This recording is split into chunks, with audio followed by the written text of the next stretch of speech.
ప్రస్తుతం మనతో పాటు ఎమ్మెల్సీ కవిత గారు ఉన్నారు. కవిత గారు చాలా అంటే గతంలో ఆడలేకపోయారు. మళ్ళీ బతుకమ్మ మళ్ళీ కవిత గారు రాబోతున్నారు. ఏ విధంగా చూసుకోవచ్చు అంటారు? సో మళ్ళీ కంబ్యాక్ ఇచ్చినట్టే అని చెప్పేసి అనుకోవచ్చా? డెఫినెట్ గా అండి. అంటే మేఘాలు వస్తుంటాయి పోతుంటాయి, కష్టాలు కూడా వస్తుంటాయి పోతుంటాయి.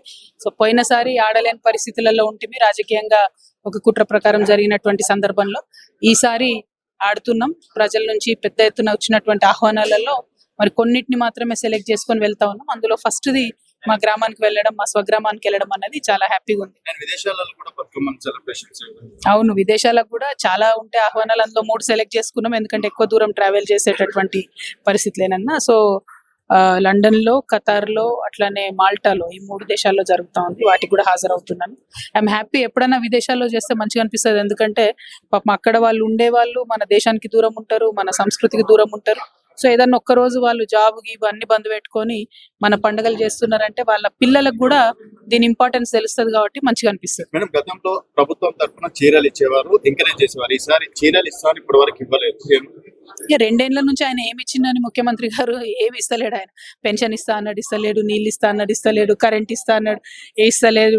బతుకమ్మ చీరలు ఇస్తా అన్నాడు, ఇస్తలేరు. బతుకమ్మ చీరలు ఒకటి కాదు, నేను 2 ఇస్తా అని చెప్పి, కానీ అది కూడా ఇవ్వట్లేదు.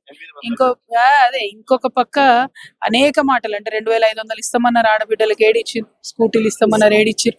సో ఇక లిస్ట్ చదివితే చాలా పొడుగున్నది ఆయన ఇయ్యని. కాబట్టి అల్టిమేట్ గా బతుకమ్మ చీరలు మాత్రం ఇస్తే బాగుంటది. ఎందుకంటే ఒక పద్ధతి ఉంటది మన తెలంగాణలో, ఇంటి ఆడబిడ్డకు చీర పెట్టుడు, చెల్లెలకు చీర పెట్టు, ఇట్లాంటివి ఉంటాయి. కాబట్టి ఇస్తే బాగుంటది.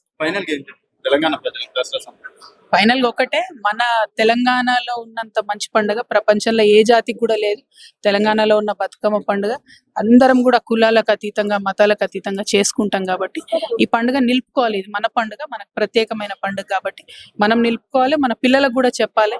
అట్లా అయితేనే ఇంకా 100 సంవత్సరాలు ఈ సంస్కృతి బతికి ఉంటదని మీ అందరికి తెలియజేస్తూ మళ్ళీ ఒకసారి తెలంగాణ ఆడబిడ్డలందరికీ కూడా బతుకమ్మ పండుగ శుభాకాంక్షలు. జై తెలంగాణ.